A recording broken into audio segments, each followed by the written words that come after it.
Uma boa noite para você. Nós estamos iniciando essa nossa última aula nesse módulo sobre o Reino de Deus. E eu quero pedir a você que abra a sua Bíblia hoje em Apocalipse, no capítulo 5. E nós vamos ler juntos do verso 1 até ao verso 14. Você está com a Bíblia aí? Então abra, por favor, em Apocalipse, no capítulo 5, do verso 1 ao verso 14.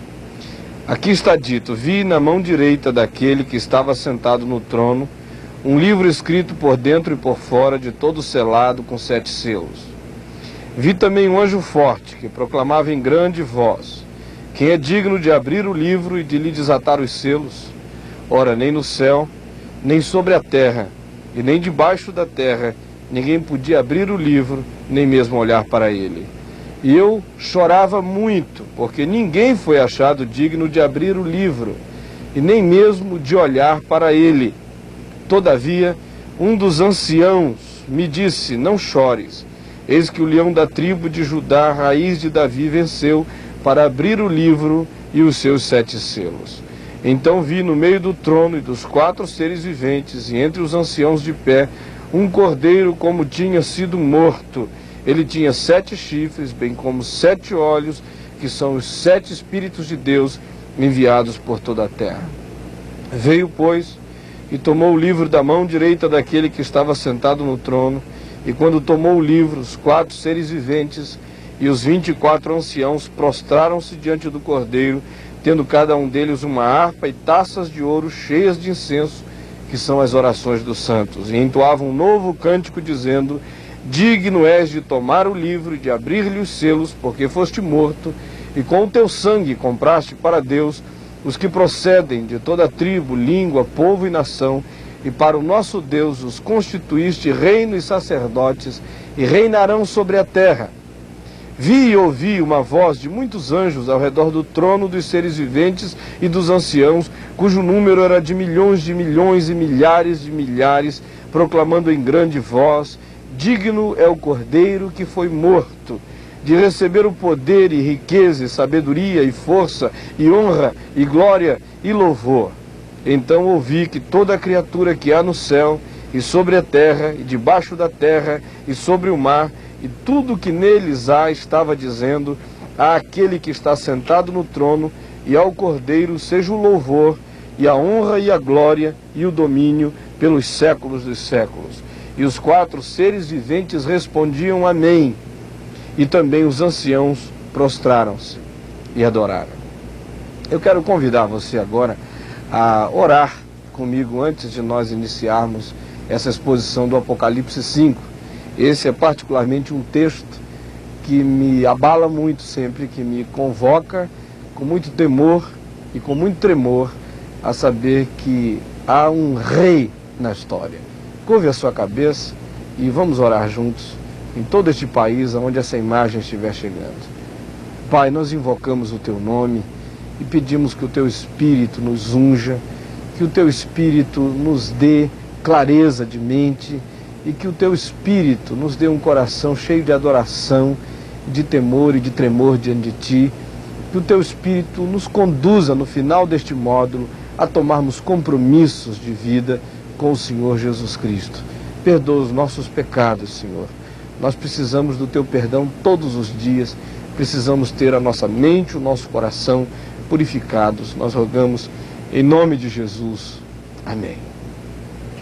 Gente, esse texto do Apocalipse inicia nos dizendo que se aquele que existe por trás do cosmos fosse uma energia fria, fosse uma energia do tipo daquela que Carl Sagan diz que é o criador do cosmos, então a história humana estaria completamente entregue à mercê da casualidade, do azar, das forças cegas da natureza ou do desenfreado egoísmo que habita, que domina o coração humano.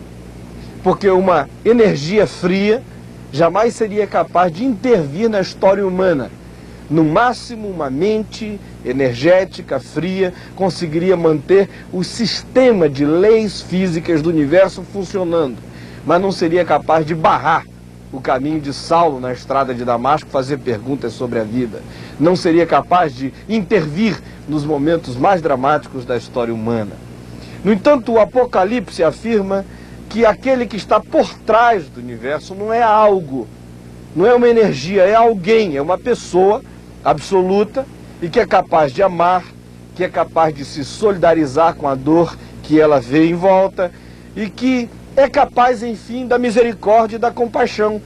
E o Apocalipse diz que ele reina sobre os povos e que ele é capaz de dirigir suas intenções maiores e melhores no seu poder, a fim de realizar aquilo que vem a ser bom, no fim de tudo, para a vida humana e para a história humana.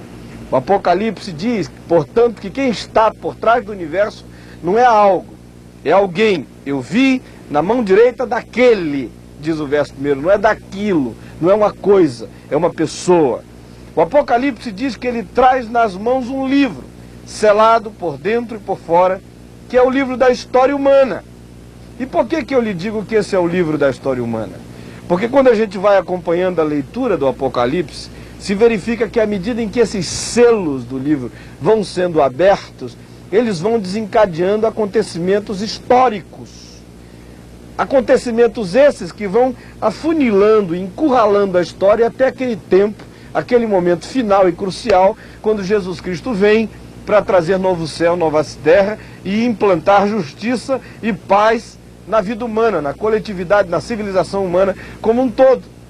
Por esse simples fato de que o abrir dos selos desencadeia os grandes processos e os grandes fenômenos históricos, é que eu afirmo, sem muito medo de estar equivocado, de que este livro selado por dentro e por fora é o livro da história humana.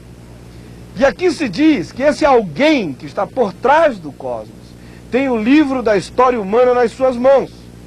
E chegará o tempo no qual o próprio Deus, que vai instituir novo céu e nova terra, vai fazer com que a história toda convirja para esse ponto decisivo, para esse ponto final. No entanto, o texto prossegue e diz que se esse alguém tem um livro da história humana nas suas mãos, no entanto, surge no meio disso tudo uma grande pergunta, a questão mais crucial que já se fez na história. É a pergunta que expõe a crise da limitação e a crise da impotência humana. Que pergunta é essa? Você já pensou sobre que tipo de questionamento radical é esse que é feito? O verso 2 diz que aparece um anjo forte que pergunta: quem é digno de abrir o livro e de lhe desatar os selos? Ou seja, quem é digno de fazer a história caminhar para o seu ponto ômega? Quem é digno de conduzir a história a um final feliz? Será que há alguém na história inteira digno da história? Será que há alguém capaz de conduzir a história a um momento final, aonde as lágrimas sejam enxugadas, aonde as ambiguidades sejam terminadas e aonde a própria vida aconteça sem ser no meio da tragédia, da desgraça e da falência total? Pois bem, essa é a maior e mais fundamental pergunta que já se fez na história. Isso porque não há ideologias, nem há sistemas, nem mediações científicas, políticas que possam realizar as utopias e os sonhos totais das esperanças humanas. A pergunta que questiona se há alguém digno da história e de conduzi-la a um final feliz, diz o verso 3, que recebeu como resposta o silêncio, porque não havia ninguém, nem no céu, entre os que já estão lá, e há muita gente boa lá, não é? E nem sobre a terra, entre os que estavam vivos. E essa aqui era uma denúncia de João ao imperador romano e ao poder romano, porque ele estava aqui dizendo que na terra não tinha ninguém digno da história. Isso era uma denúncia política tremenda ao imperador romano. E nem debaixo da terra, em lugar nenhum, havia alguém que fosse capaz de levar a história ao seu final feliz. Meus queridos, o que aqui se diz é que sozinha a humanidade não vai a lugar nenhum. Sozinha, o destino da humanidade é o caos, é a falência, é a inadimplência total em todos os sentidos. Não se vai a lugar nenhum se depender exclusivamente da capacidade do homem, do poder do homem, de fazer e de realizar a sua própria utopia, a história, na perspectiva de que ela aconteça em felicidade, se esse projeto humano estiver divorciado de Deus.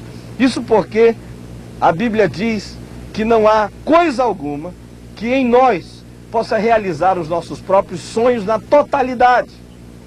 Agora, o que me deixa impressionado neste texto é que quando esta pergunta radical é feita e quando se chega a essa conclusão de que não há ninguém capaz de levar a história ao seu final feliz, essa conclusão abate profundamente a João. E diz a palavra de Deus no verso 4 que ele começou a chorar muito. Ele entrou em prantos, se deprimiu, porque não é fácil você ser humano, ser gente, ter filhos, ter a esposa, ter amigos, olhar para o futuro, desejar construir uma coisa boa e chegar à conclusão de que as ideologias, os sistemas políticos, as mediações econômicas e todas essas coisas não conseguirão realizar na totalidade, na plenitude, a felicidade humana. Isso abate muito. E é isso que faz pessoas pularem da ponte, fazem outros encharcarem-se de bebidas, fazem outros caírem nas drogas, fazem outros desistirem da sua sensibilidade humana, porque alguns olham para essa realidade esmagante que há em volta e acham que ela não tem jeito e por isso rendem-se a esse poder avassalador da desgraça em volta, deprimem-se e destroçam-se. João era um ser cheio de esperança. Ele sabia em quem tinha crido, mas esse vislumbre da desgraça humana o abateu tremendamente. Isso aqui nos traz uma lição de que a espiritualidade mais bonita do cristianismo nunca é uma super espiritualidade. Mesmo aquele que conhece muito de Deus e do Espírito Santo deve ter a sua humanidade sensibilizada para ser capaz da dor, para ser capaz da lágrima, para ser capaz de chorar com os que choram, para sentir o nervo pelo qual correm muitas das infelicidades humanas. João chorava muito, porque a trajetória da humanidade estava fadada por si mesma à desgraça e à mais profunda frustração. A crise de João é a crise da impotência de todos nós, especialmente de nós que vivemos no terceiro mundo, de nós que temos que conviver com realidades brutais, com realidades esmagadoras. O Apocalipse, nesse capítulo 5, no verso 3, conclui com essa total incapacidade dos seres humanos de realizarem a sua própria utopia na história. Mas é exatamente neste momento que o texto barra esse fluxo, esse derramar das lágrimas de João. Surge uma voz de esperança, a voz da esperança do reino de Deus. João está chorando quando introduz-se aí a adversativa da esperança. O verso 5 diz: todavia um dos anciãos me disse. Essa palavra todavia quase sempre nós só usamos para constranger a felicidade, né? A gente diz, estava indo tudo bem, todavia aconteceu isso. Nós pensávamos que daria tudo certo, todavia foi assim que aconteceu. No reino de Deus, essas adversativas não são usadas para destroçar a vida, elas são usadas para propor a esperança. João chorava muito. Todavia veio uma voz do céu, porque é sempre do céu que vem esperança para a terra, é sempre de Deus que vem esperança para o homem, é sempre da revelação divina que vem a luz para fazer com que as perplexidades e as escuridades das questões sem respostas que a humanidade tem possam ser, enfim, respondidas pela palavra de Deus. Então daí vem essa voz da esperança do reino de Deus que diz: pare de chorar. Eu gosto do texto original porque não se diz assim tão candidamente, não chores. Os comentaristas e os exegetas dizem que o texto original é enfático, é quase bruto. Diz assim: pare de chorar. É uma sacudida. João, acorda. João, não chore. João, ainda há saída. João, há um que é capaz de levar a redenção até o fim. Há alguém que pode desencurralar a humanidade. Há alguém que pode fazer com que ainda haja futuro. Bom, mas eu vou parar um pouquinho com você. Nós vamos ouvir uma música do Josué, que fala de alguma coisa que tem ligação com isso que eu estou dizendo, e daqui a um pouco mais nós vamos voltar para continuar.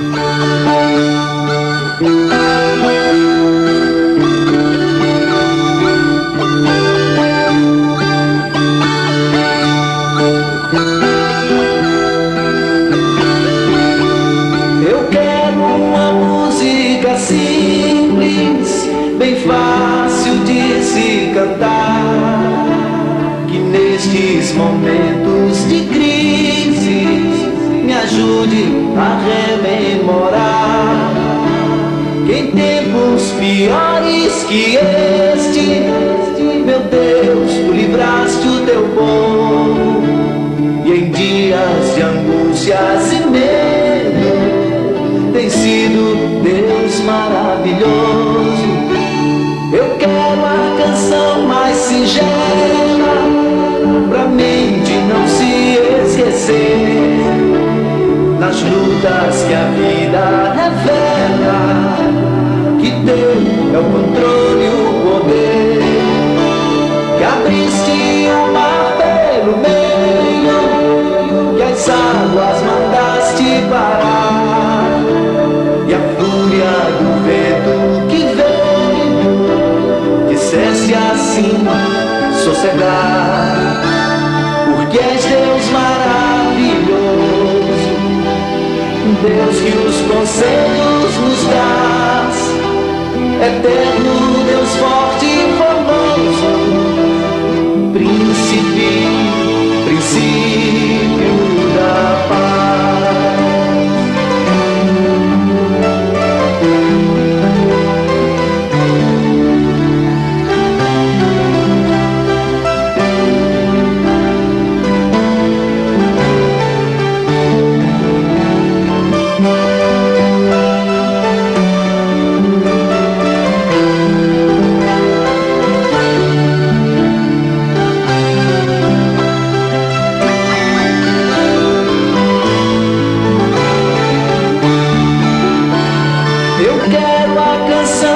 Singela, pra mente não se esquecer, nas lutas que a vida revela, que teu é o controle e o poder, que abriste o mar pelo meio, que as águas mandaste parar, e a fúria do vento que veio disseste assim sossegar, porque és Deus maravilhoso, conselhos nos dás, eterno Deus forte e famoso, princípio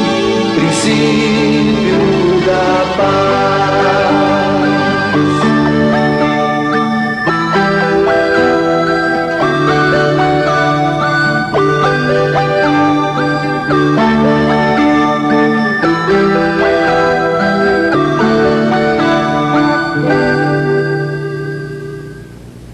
Bom, nós vamos prosseguir. João chorara muito quando de súbito veio essa revelação que dizia: pare de chorar, há alguém que é digno, alguém que pode levar a história ao seu final feliz, pode levar a redenção até ao fim. E é nesse momento que se introduz o rei, digno da história, indigna do rei.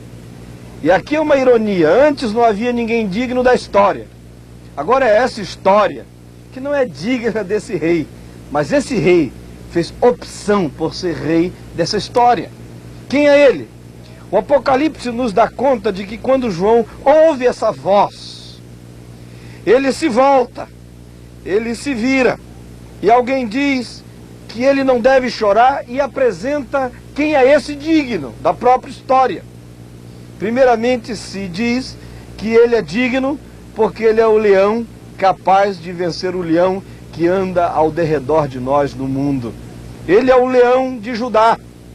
Ele é aquele que enfrentou aquele leão que anda em derredor de todos nós procurando alguém para devorar. Ele é aquele acerca de quem se diz no Evangelho de Lucas que é o mais valente, que entra na casa, amarra o valente bem armado, o domina completamente, despoja tudo e ali subitamente surge a segurança. Ele é aquele que comprou as brigas do reino de Deus. Ele é aquele que penetrou as regiões impenetráveis do inferno para rugir a redenção, conforme diz 1 de Pedro no capítulo 3, do verso 18 em diante. Então ele é o leão da tribo de Judá. E em segundo lugar, ele é digno porque ele é o legítimo descendente das promessas da redenção. Ele é da raiz de Davi, se diz aqui. E nesse momento, gente, o que se está evocando é a relação de Jesus com a humanidade, com toda a raiz da redenção, com todo aquele rastro de salvação que foi sendo anunciado por toda a Escritura. E Jesus é a culminação dessas promessas. Jesus está ligado a tudo quanto disse respeito às palavras e às promessas que Deus fez na história no que tangia a redenção humana. Vocês se lembram de que Adão gerou a Sete, que gerou a Enos, que gerou a Cainã, que gerou a Maalaleel, que gerou a Jered, que gerou a Enoque, que gerou a Metusalém, que gerou a Lameque, que gerou a Noé, que gerou Sem, Cão e Jafé. E da descendência de Noé, Deus escolheu a Sem, que se tornou uma grande, populosa multidão de seres humanos divididos em várias nações no Oriente. E da descendência de Sem, Deus escolheu a Abraão, que peregrinou. E da descendência de Abraão, Deus escolheu a Isaac, entre ele e Ismael. E Isaac teve seus filhos Jacó e Esaú, Deus escolheu a Jacó, que teve 12 filhos e Deus escolheu o quarto deles, a Judá, que se transformou numa grande tribo com muitas famílias e Deus escolheu a família de Jessé, que tinha 8 filhos e Deus escolheu a Davi, que teve 20 filhos e Deus escolheu a Salomão, Salomão que teve muitos filhos e dentre eles Deus escolheu a Roboão, que numa sucessão de 17 gerações fez com que da descendência davídica, da descendência messiânica, da descendência da esperança, da descendência da promessa, nascesse Jesus, chamado Cristo, nascido de mulher, nascido sob a lei, para resgatar aqueles que viviam debaixo da maldição, do pecado e da lei. Por isso ele é digno. E em terceiro lugar se diz que ele é digno porque ele derramou o seu sangue para comprar a história humana. A palavra de Deus nos dá conta que quando tudo isso é dito, João então olhou para ver quem era esse digno. E ele não viu um rei com coroa e realeza, ele olhou e viu o Cordeiro de Deus, conforme tinha sido morto. Ele olha e tem a visão da cruz, porque é na cruz que Deus afirma o compromisso e a dignidade de Jesus Cristo no que diz respeito a poder restaurar e a poder resgatar a vida e a história humana, porque ele se deu e derramou o seu sangue para comprar seres de todas as nações da terra. O verso 7 prossegue e diz que depois disso, quando essa dignidade de Jesus é afirmada sobre a história, ele vem e toma o livro da mão direita daquele que está assentado no trono. Minha gente, poucas imagens podem ser mais esperançosas do que essa. Ver a Jesus com o livro da história nas mãos. Não está nas mãos do Reagan, não está nas mãos do Gorbachev, não está nas mãos das ideologias de esquerda nem de direita, não está nas mãos dos grandes impérios militares nem econômicos. A história está nas mãos de Cristo. E um dia isso vai ficar claríssimo.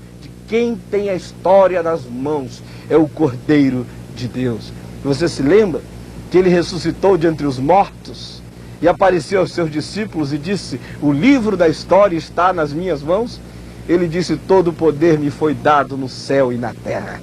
Ele tem a história nas suas próprias mãos. Olhem, meus amados, já que a história está nas mãos de Jesus, a que isto deve nos conduzir? A que esta compreensão deve nos remeter? Esse tipo de percepção deve gerar que tipo de impacto na minha vida, na sua vida? É precisamente desse ponto em diante que o Apocalipse nos dá conta de que essa percepção sobre Jesus gera alguns compromissos, gera algumas realidades novas. Em primeiro lugar, essa percepção deve levar a mim e a você a orarmos confiantemente acerca do destino do mundo. Verso 8 diz que depois que Jesus aparece com o livro da história nas mãos, a segunda afirmação que se faz é de que orar faz sentido. Porque Jesus tem a história nas mãos, então as orações não são meras banalidades. Se diz que aparecem diante do trono de Deus as orações dos santos. Gente, orar só faz sentido porque Jesus tem a história nas mãos. Porque se Jesus não tem a história nas mãos, não adianta orar. Orar é perda de tempo, é pedir algo a alguém que não tem poder para intervir em coisa alguma. Mas se Ele tem a história nas mãos, então isso deve me fazer continuar a orar com confiança, com esperança, com muita perseverança, na certeza de que as coisas podem mudar na história. Há alguém que tem os fenômenos históricos todos em suas mãos. Em segundo lugar, essa percepção deve conduzir-nos à evangelização do mundo. E por que eu lhes digo isso? Porque o verso 9 diz que daí em diante se afirma a realidade de que Jesus foi morto, para que com o seu sangue ele comprasse para Deus pessoas de toda tribo, língua, povo e nação, e para o nosso Deus os constituísse reino e sacerdotes. Ora, eu não sou universalista.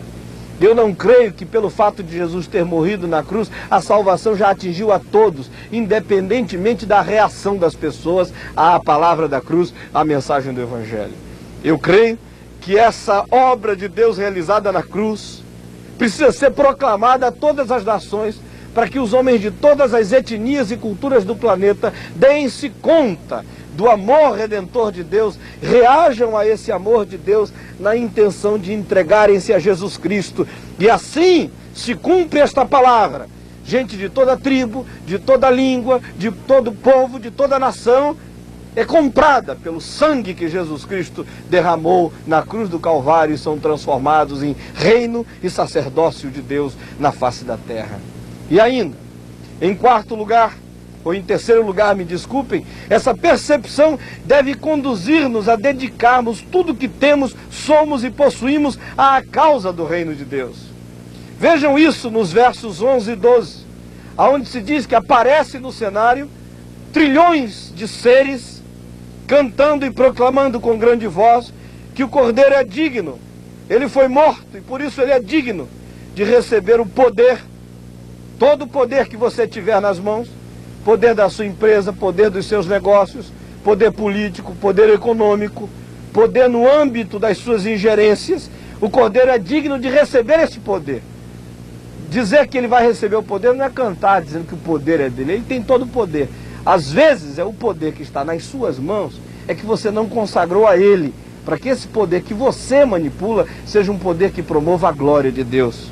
O poder precisa ser dado a ele, a riqueza, o dinheiro, o investimento na obra de Deus, no reino de Deus, a sabedoria, a inteligência, a faculdade, seu curso de PhD, suas sensibilidades todas para amealhar a cultura, tudo isso precisa ser captado e consagrado ao Cordeiro, a Jesus Cristo. A força, a palavra grega aqui dá a ideia de força física, daquilo que faz suar, esforço, que é a disposição de colocar a vida física inteiramente em perspectiva de que ela se gaste na promoção do reino de Deus.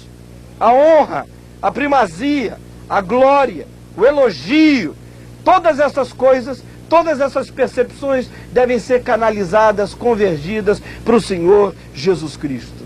Então, se Ele tem a história nas mãos, meu querido, minha querida, isso deve conduzir-nos a dedicar tudo que somos, tudo que temos, tudo que possuímos à causa do reino de Deus.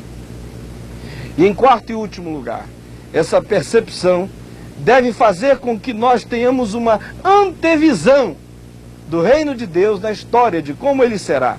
E aqui o verso 13 nos mostra uma prolepsia, ou seja, aquilo que virá no fim. Porque subitamente se diz, João acrescenta que ele ouviu toda a criatura significa tudo menos Deus, não é? Deus é o único, eterno e incriado. Criatura é tudo mais, que não é o Deus. eterno e incriado. Então isso vem de anjos, isso tem a ver com os anjos que caíram, se rebelaram contra ele, os demônios, tem a ver com o capim gordura e com os carvalhais, tem a ver com o grão de areia, tem a ver com a galáxia maior, tem a ver com tudo que existe, tudo que foi criado. João viu que toda criatura que há no céu, sobre a terra, debaixo da terra, no mar, tudo que existe no cosmos, estava dizendo àquele que está sentado no trono e ao Cordeiro, seja o louvor, a honra e a glória e o domínio pelos séculos dos séculos. Amém. Isso nos faz ter uma visão de como vai ser o fim. Hoje a gente vê umas pessoas empertigadas, de queixo levantado, extremamente soberbas e arrogantes, dizendo que não vão se curvar diante de Deus, que isso é coisa de fracos, isso é coisa para velhos, isso é coisa para jovens inseguros e indecisos, isso é coisa para aqueles que precisam do ópio do povo, que é a religião, isso é, enfim, realidade para esses seres humanos medíocres e banais. Mas a Escritura me dá conta de que haverá um dia em que todo joelho vai se dobrar e vai dizer que Jesus Cristo é o Senhor, para a glória do Deus o Pai, não é? O Reagan lá de joelho, o Bush, o Gorbachev, Fidel Castro com barba, paleco e tudo, todo verde, dizendo Jesus Cristo é o Senhor, para a glória de Deus o Pai. Os Césares lá de Roma, os grandes imperadores do passado, Alexandre o Grande de joelhos, Antíoco Epifânio que molou um porco no altar de Jerusalém de joelhos, o Lameque que matou pessoas só porque pisaram no calcanhar dele, se tornou símbolo da perversidade antiga, vai estar de joelhos, o rei Manassés, o bruxo e feiticeiro, vai estar de joelhos, os grandes homens malignos da história vão estar de joelhos, Sócrates, Platão, Zenão, Aristóteles, Confúcio, Buda, todo mundo de joelho, Chico Xavier de joelhos, a humanidade inteira de joelhos, o Carl Sagan vai estar de joelho, o Bertrand Russell vai estar de joelho, o Jean-Paul Sartre vai estar de joelho, todo mundo de joelhos, dizendo que Jesus Cristo é o Senhor, para a glória de Deus o Pai. E há uns que acham que vão poder ficar assim em pé, empertigados e eretos a vida inteira na sua soberba.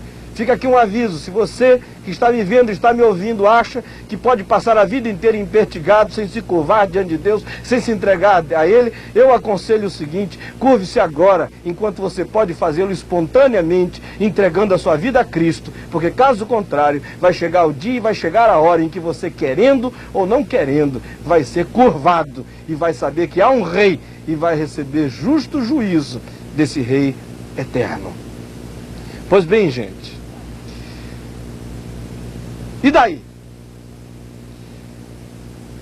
Diante disso tudo, eu quero convidar você a responder de maneira profunda, coerente e irreversível. Esta consciência de que a história está nas mãos de Jesus deve me impelir hoje a fazer 3 convites a você e a desafiar você a responder a esses convites agora. O primeiro: eu convido você a deixar-se comprometer com o trabalho missionário, com a obra de evangelização. Gostaria que hoje, dentre esses 4.000 alunos do Vindesart, o Espírito Santo estivesse desafiando pessoas a se tornarem portadoras dessa mensagem, a irem a toda tribo, povo, língua e nação, proclamando que alguém morreu para comprar homens de todas as etnias e que o nome desse Cordeiro é Jesus Cristo. Em segundo lugar, se você é pastor, se você é líder, eu quero convidar você a fazer o compromisso de ensinar em sua igreja a prioridade da evangelização nesses dias. Em terceiro lugar, se você é empresário, funcionário público ou comerciante, faça um propósito. Deixe de gastar no supérfluo. Invista seu dinheiro no sustento de missões e na promoção das causas integrais do reino de Deus na história. Nós temos nos últimos dias aplaudido muito nos nossos cultos ao Cordeiro, acabamos de cantar hinos gostosos, damos salvas de palmas para Jesus. Ele não precisa do nosso aplauso. O aplauso que Ele quer é a sua vida. O aplauso que Ele quer são os seus recursos, é o seu suor, a sua juventude, a sua velhice, a sua inteligência, a sua profissão. Dê isso a Ele. Aplauda-o com a sua carne. Aplauda-o com o seu sangue. Gente, a minha oração é que esse curso tenha valido a pena. Não tenha sido apenas um alto investimento e grande esforço, mas que ele tenha consequências profundas e transformadoras. E que agora mesmo, aí no auditório onde você está, comece a surgir dentro do seu coração uma compulsão para ficar de joelhos diante do Cordeiro e para dizer: Senhor Jesus, Tu és o Senhor da minha vida, e eu quero que a minha existência seja um compromisso com a expansão do Teu reino. Eu quero dar uma paradinha aqui. Vou chamar agora os melhores momentos do Vinde Sat, desse módulo sobre o reino de Deus, e nós voltamos logo depois para continuar com você. Vamos aos melhores momentos do Vinde Sat. No dia 8 de agosto, estávamos dando início ao segundo módulo do projeto Vinde Sat, tratando do tema O Reino de Deus.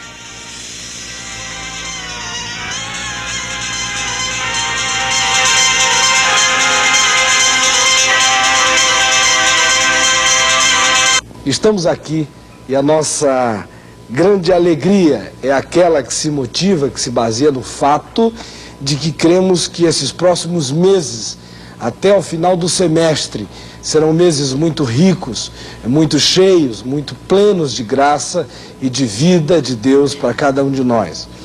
Como vocês receberam as apostilas do Vinde Sat, nós temos em mãos a apostila do segundo módulo, o Reino de Deus. E vamos estar tratando deste assunto durante todo este semestre, de modo que a nossa expectativa é que ao final do ano estejamos impregnados da consciência do Reino de Deus, dos valores do Reino de Deus, das verdades do Reino de Deus, e que estejamos, de certa forma, revolucionados por todas essas compreensões que nos forem adicionadas. Tivemos boa música, inclusive com a participação dos auditórios.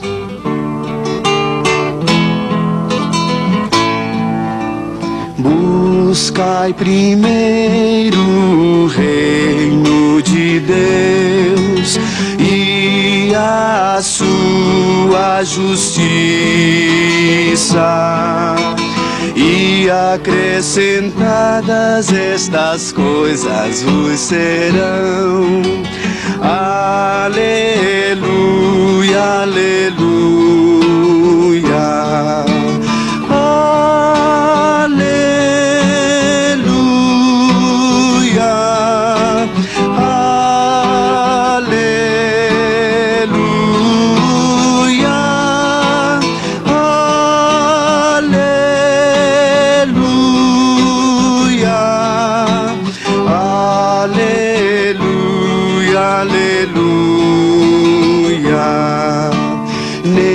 Só de pão o homem viverá, mas de toda palavra que procede da boca de Deus. Aleluia, aleluia.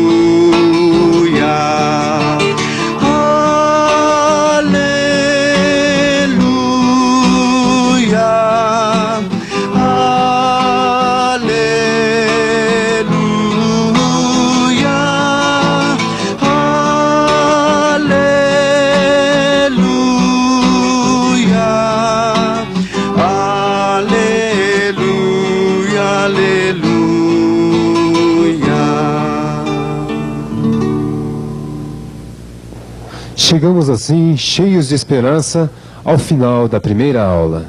Hoje fizemos apenas essa sucinta, rápida, superficial introdução, amarrando alguns pontos fundamentais acerca do que não é o reino e acerca do que é o reino.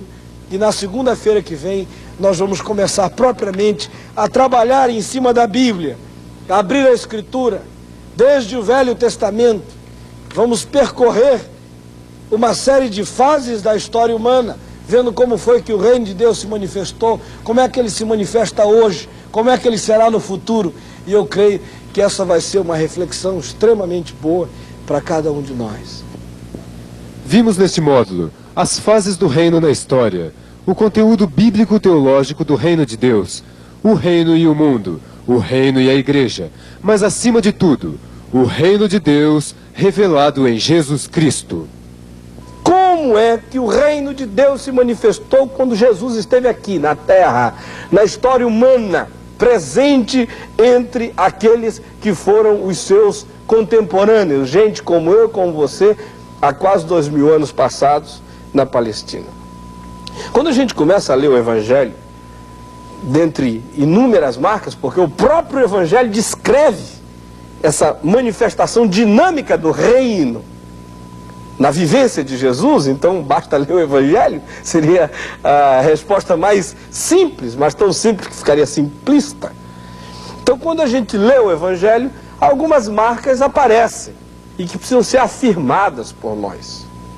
Primeiramente, em Jesus, o reino de Deus se manifesta como o reino que ultrapassa a todas as regionalizações, como um reino que não se deixa conter em fronteiras.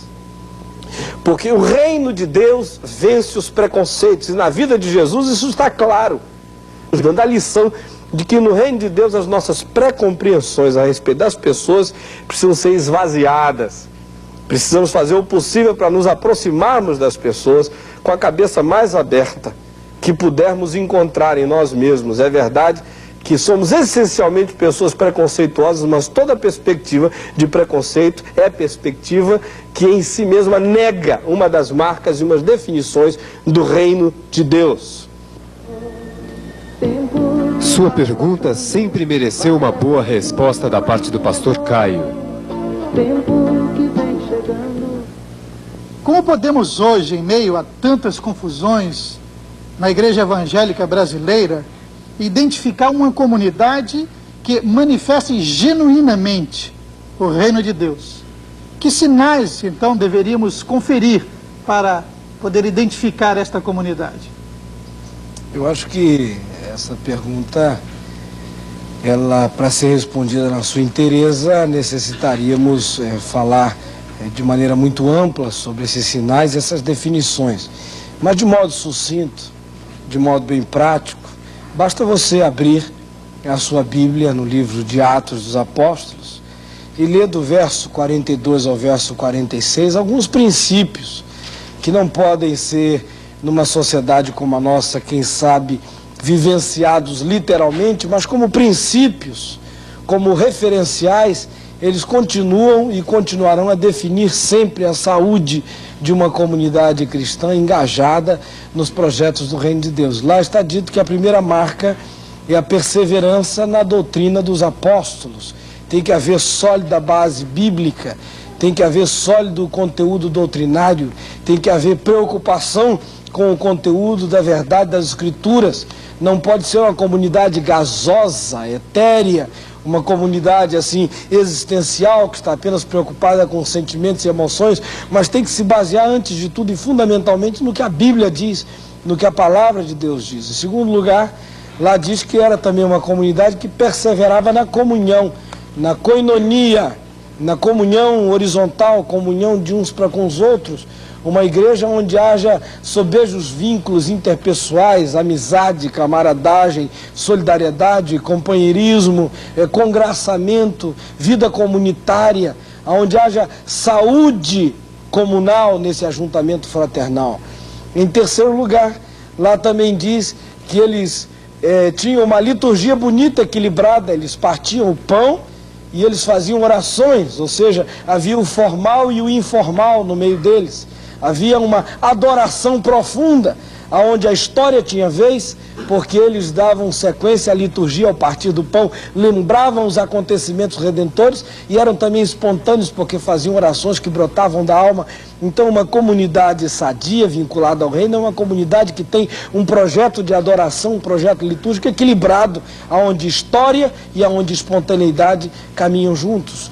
E mais ainda, lá está dito que eles eram uma comunidade preocupadíssima com as questões sociais, porque não havia pobres no meio deles, porque eles repartiam os seus bens, ou seja, tinham cuidado com a necessidade dos outros e não desejavam que o acúmulo das mãos de uns significasse, quem sabe, a escassez nas vidas dos outros. Então, uma comunidade preocupada com o reino de Deus tem olhos abertos para as necessidades dos irmãos, e Paulo recomenda que se socorra eminentemente àqueles que são domésticos da fé. E mais ainda diz que eles viviam um projeto existencial alegre, com muita simpatia, e que contavam com a simpatia do povo em volta. Não era uma igreja de uns chatos, empanturradores da vizinhança, de uma série de biblicismos violentadores. Ao contrário, eram pessoas que viviam com uma espontaneidade tão grande, uma vida tão singela, diz lá o texto, com singeleza de coração, que eles inspiravam a comunidade em volta a olharem para eles como sendo pessoas diferenciadas existencialmente, porque tinham beleza interior. E por último, uma comunidade preocupada com a evangelização, porque lá está dito que dia a dia o Senhor acrescentava a eles os que iam sendo salvos. Então, uma igreja que se relaciona com Deus, uma igreja que se relaciona com o irmão na fraternidade, uma igreja que se relaciona com o mundo na pregação e no atendimento das carências das pessoas. Sem dúvida alguma, um dos pontos altos deste módulo foi a realização da primeira cruzada Vinde Sat. Inclusive com a entrevista do campeão brasileiro de surf em 88, Jojó de Olivença. Conta pra gente como é que você mistura Jesus com surf. Olha, o surf pra mim é um meio de vida, tá? Eu tenho surf como uma profissão e eu sou um surfista profissional. E Jesus Cristo é a força maior, tá? Pra mim encarar toda a realidade no surf e nesse mundo atual que nós vivemos. Jesus Cristo é o caminho, a verdade e a vida. Assim foi que o reino de Deus foi semeado entre nós durante este segundo módulo do Vinde Sat. Eis que o semeador saiu a semear. E ao semear, uma parte caiu à beira do caminho, e vindo as aves a comeram. Outra parte caiu em solo rochoso, onde a terra era pouca, e logo nasceu, visto não ser profunda a terra. Saindo, porém, o sol a queimou, e porque não tinha raiz, secou-se.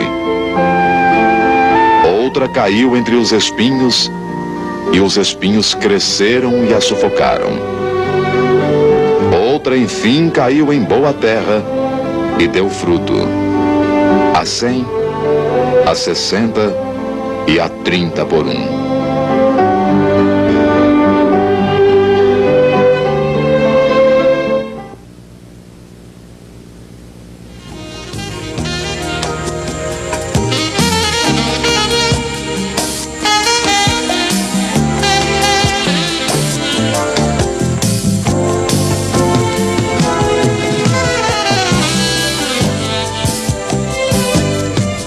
Aqui do Rio de Janeiro temos uma primeira pergunta, pastor Carlos. Como o senhor entende, como o senhor vê, essa questão dos 4 cavaleiros do Apocalipse? Bom, essa questão tem a ver com o que eu disse hoje, quando afirmei que aquele livro que está nas mãos daquele que está sentado no trono, do grande Senhor do Universo, é o livro da história humana, que passou para as mãos de Jesus, depois que ele foi à cruz como cordeiro e ressuscitou de entre os mortos e apanhou todo o poder nas suas mãos. E eu disse que era o livro da história humana porque o abrir dos selos vai desencadeando os grandes fenômenos históricos. E os 4 cavaleiros do Apocalipse são fenômenos históricos.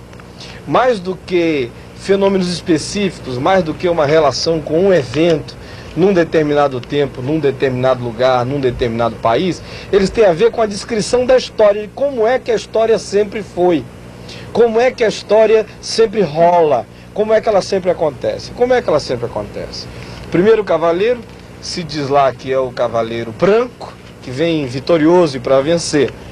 Ora, há uma correspondência total entre os selos e as vozes no Apocalipse. Tem os selos, tem as trombetas, tem as vozes, tem os ais.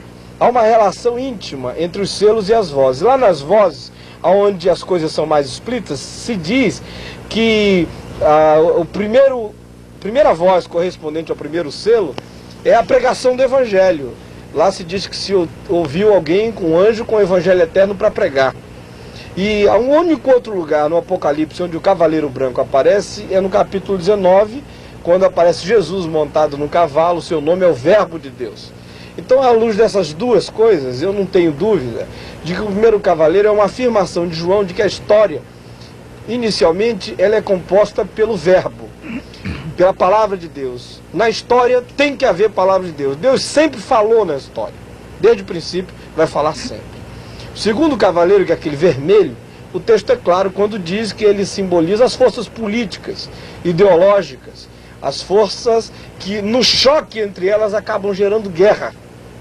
O terceiro cavaleiro, que se diz que é preto, lá o texto já interpreta dizendo que ele é o fenômeno econômico do poder de dividir alimentos no mundo, aonde uns têm muitos, outros têm pouco. O texto lá deixa claro de que uma grande maioria estava passando fome, mas havia alguns que se davam ao privilégio de guardar para si o óleo, o vinho e aquilo que de melhor havia nas especiarias na terra. Então mostra os grandes conflitos da economia mundial sempre.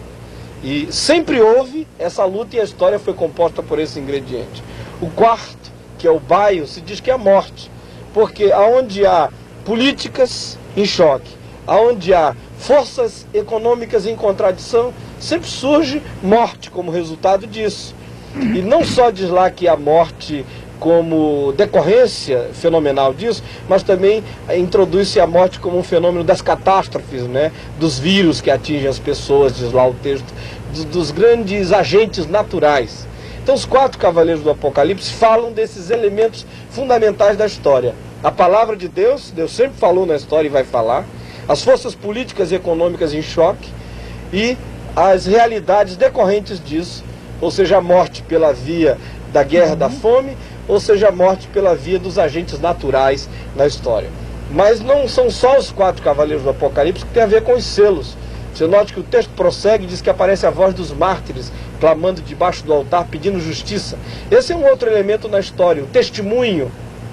Um outro elemento ainda é o juízo. Diz lá o texto que quando um outro selo se abre, o juízo chega, os homens se escondem nos penhascos, porque Deus vem julgar. Esse é um outro elemento na história, Deus julga. E o último são as orações. Quando o sétimo selo é aberto, diz que as orações chegam diante de Deus, treme tudo, e Deus, em resposta às orações, age na história. Então, esses são os elementos fundamentais da história, sempre. O verbo de Deus, as forças políticas, as forças econômicas, a morte, o testemunho, o juízo e as orações dos santos. A história, em qualquer momento, sempre foi rolada em função desses choques e desses agentes. Haverá um tempo quando isso tudo vai se intensificar mais ainda. Uma última pergunta esta noite. Sabemos que muita gente tentou definir a data da volta do Senhor Jesus, sem que seja necessária nenhuma data precisa aí para que o senhor fale. Como o senhor vê os fatos atuais, como é que o senhor vê os acontecimentos mundiais, e se o senhor tem uma percepção de quando deverá estar ocorrendo essa volta, se breve, se ainda vai demorar muito, como é que está isso aí para o senhor? Bom, eu acho que eu vou escrever um livro a respeito do assunto e vou me tornar Ellen White evangélico com algumas predições. Eu não sei não, gente. Eu me converti num clima muito iminentista da volta de Jesus, né? Quando eu me converti, havia livros dizendo que, olha, se a gente conseguisse viver os próximos 5 anos, era muito. A Alda, minha mulher, estava até aflita, querendo casar logo para ver se dava tempo de aproveitar um pouquinho o casamento antes do senhor voltar. E aí depois os acontecimentos foram mudando um pouco mais, né? E até eu senti que houve uma distensão, um relaxamento em relação a essa mensagem da segunda vinda do Senhor Jesus. Eu particularmente, nesses quase 16 anos de caminhada cristã, vim mudando durante a caminhada. Hoje eu tenho a seguinte posição pessoal. Eu creio que Jesus pode voltar a qualquer momento, como a Escritura diz, é como um ladrão na noite, mas creio também que a gente deve trabalhar como se isso fosse demorar muito. Porque aqueles que pensam que ele vai voltar a qualquer momento e deixam só por isso, normalmente cruzam os braços, fecham-se em umas reuniões de oração, em umas salinhas escuras, e ficam aí o dia inteiro dizendo Maranata e não erguem as mãos para a vida, para fazer algo. Já aqueles que acham que vai demorar muito, quase sempre perdem essa esperança, perdem esse zelo, essa prontidão, esse cuidado, esse espírito das virgens prudentes, não é? Então eu acho que nós somos convidados a viver na tensão ali das virgens. Porque, de um lado, o texto de Mateus 25, que fala sobre a volta do Senhor em várias parábolas, em todas elas acentua que o Senhor demoraria. Meu Senhor demora, se diz em 2 ou 3 daquelas parábolas. Mas nem por causa disso se deve relaxar, porque pode ser que ele volte em dia que você não está esperando. Agora, eu tenho um texto que norteia a minha vida, que é Mateus 24, 14, que diz: e será pregado este evangelho do reino a todas as nações, e só então virá o fim. Então eu não estou querendo saber o que está acontecendo no Oriente Médio, nem se o mercado comum europeu é uma reunião daquelas confederações lá do Apocalipse. Eu estou preocupado em fazer o evangelho ser pregado a todas as nações, como Pedro diz, esperando e apressando a vinda do Senhor Jesus. De um lado eu estou esperando, de outro lado fazendo tudo para apressar com a pregação do evangelho. É só isso.